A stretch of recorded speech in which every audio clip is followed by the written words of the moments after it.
أعوذ بالله من الشيطان الرجيم بسم الله الرحمن الرحيم يا أيها الذين آمنوا اتقوا الله ولتنظر نفس ما قدمت لغد واتقوا الله إن الله خبير بما تعملون ولا تكونوا كالذين نسوا الله فأنساهم أنفسهم أولئك هم الفاسقون صدق اللہ العظیم۔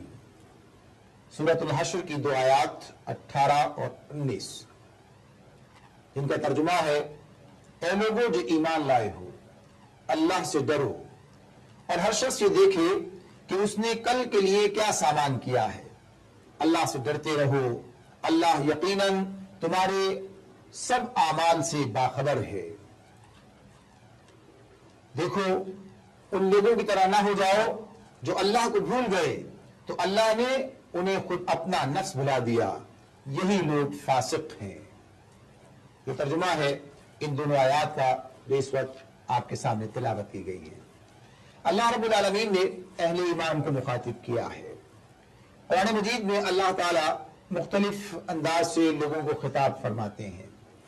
کہیں اللہ تعالیٰ سارے انسانوں کو خطاب کر کے کوئی بات ارشاد فرماتے ہیں: یا ایھا الناس، اے تمام انسانوں، سارے انسانوں کو مخاطب کیا، یا ایھا الناس اعبدوا ربکم الذی خلقکم والذین من قبلکم لعلکم تتقون۔ اے انسانوں، اپنے رب کی بندگی کرو جس نے تمہیں پیدا کیا اور تم سے پہلے والوں کو پیدا کیا، اسی سے تمہارے بچنے کی توقع ہو سکتی ہے۔ یعنی تمام انسانوں کو اللہ تعالیٰ نے مخاطب کیا ہے۔ کہیں اللہ تعالیٰ خصوصیت کے ساتھ صرف اہل ایمان کو مخاطب کرتا، یعنی وہ سارے انسانوں کے اندر سے جو مختلف گروہ ہیں، یعنی ان میں سے کوئی ماننے والا ہے، کوئی نہیں ماننے والا ہے، تو ان ماننے اور نہ ماننے والوں کے درمیان میں سے صرف ماننے والوں کو مخاطب کرنا، یعنی اہل ایمان کو جو اس کے اپنے لوگ ہیں، یعنی جنہوں نے جو اس پر ایمان لائے ہیں، تو گویا یہ اللہ تعالیٰ میرا اور آپ کا نام لے کر ہمیں مخاطب کرتے ہیں خصوصیت کے ساتھ کہ اے لوگوں جو ایمان لائے ہو، اور میں بھی ان میں شامل ہوں اور آپ بھی ان میں شامل ہیں۔ تو بڑی توجہ کے ساتھ، بڑی انعام کے ساتھ اللہ کی بات کو سننا کہ اللہ ہمیں مخاطب کر کے ہم سے کیا کہہ رہے ہیں: یا ایھا الذین آمنوا، اے لوگوں جو ایمان لائے ہو، اتقوا اللہ، اللہ سے ڈرو، اللہ کا تقوی اختیار کرو۔ تقوی کی بات تو موقع پر پھر آپ کے سامنے آئے گی۔ اس وقت اس کو صرف اسی پہلو کو سامنے رکھتے ہوئے کہ اللہ سے ڈرنے کی بات، پرہیزگاری کی بات، اللہ سے ڈرا جائے۔ اور کس حوالے سے؟ وَلْتَنْظُرْ نَفْسٌ مَا قَدَّمَتْ لِغَدٍ، تم میں سے ہر شخص یہ دیکھے کہ اس نے کل کے لیے کیا سامان کیا ہے۔ یہاں کل سے مراد آخرت ہے، یعنی اللہ تعالیٰ اس پوری دنیا کو آج سے تعبیر کر رہے ہیں، اور آنے والا جو لامتناہی وقت ہے اسے اللہ تعالیٰ کل سے تعبیر کر رہے ہیں۔ اور آج تو بہت قلیل ہوا کرتی ہے، اور آگے کتنا بڑا مستقبل ہے۔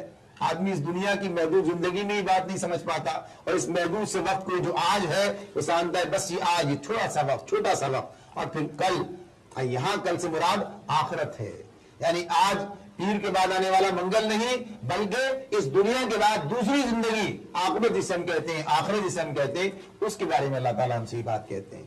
تو اللہ تعالیٰ نے ہمیں مخاطب کیا اور ہمارے سامنے یہ سوال رکھ دیا، یہ فکر رکھ دی کہ ہم میں سے ہر شخص یہ دیکھے کہ اس نے کل کے لیے یعنی آخرت کے لیے کیا سامان کیا۔ یہاں ایک بڑا مسئلہ، ایک بڑی غلط فہمی انسان کو لاحق ہوتی ہے، اہل ایمان کو ہی لاحق ہوتی ہے، اور وہ بات کہتے ہیں کل کے لیے یعنی آخرت کے لیے کچھ کرنا ہے۔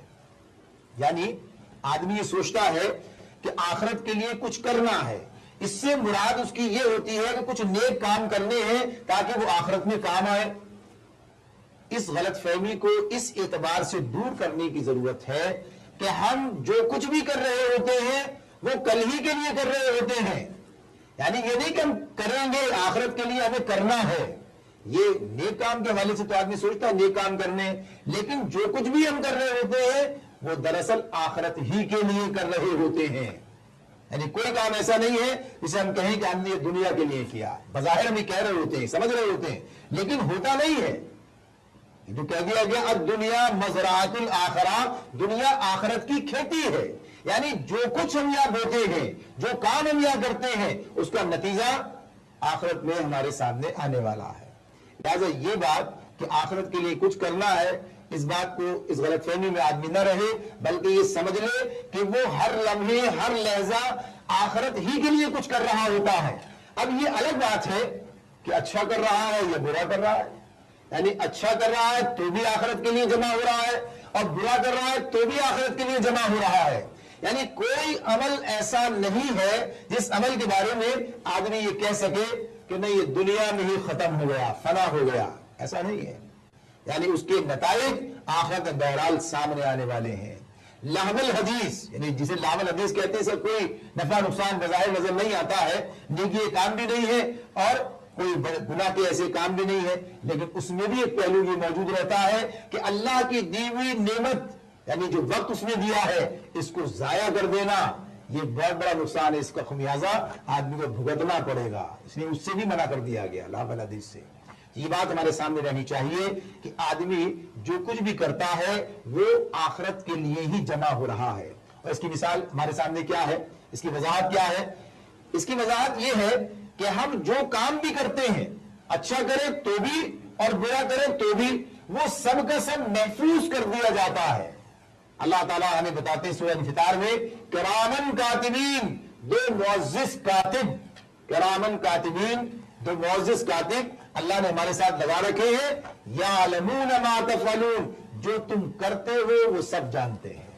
یعنی جو کچھ ہم کرتے ہیں، اچھائی کریں تو وہ لکھ لی جاتی ہے، برائی کریں تو وہ لکھ لی جاتی ہے، یعنی کوئی عمل ایسا نہیں ہے جو لکھنے سے رہ جاتا ہو۔ یعنی ہر آدمی کے جو اعمال ہیں وہ یا تو اطاعت ہوگی یا معصیت ہوگی، اللہ کی فرما برداری ہے، رسول کے طریقے کے مطابق ہے، اطاعت ہے، اور اگر اللہ سے بے نیازی ہے اور رسول کے طریقے کی نافرمانی ہے تو معصیت ہے، گناہ ہے۔ تو اس اعتبار سے جو کام بھی آدمی کرتا ہے وہ محفوظ کیا جاتا ہے۔ اللہ رب العالمین نے یہ بات ہمیں بتائی، اور یہ کتاب زندگی جس میں جو کچھ ہم کر رہے ہیں وہ لکھا جا رہا ہے، اور یہ کتاب جب ہماری موت آتی ہے تو یہ کتاب بھی بند کر دی جاتی ہے۔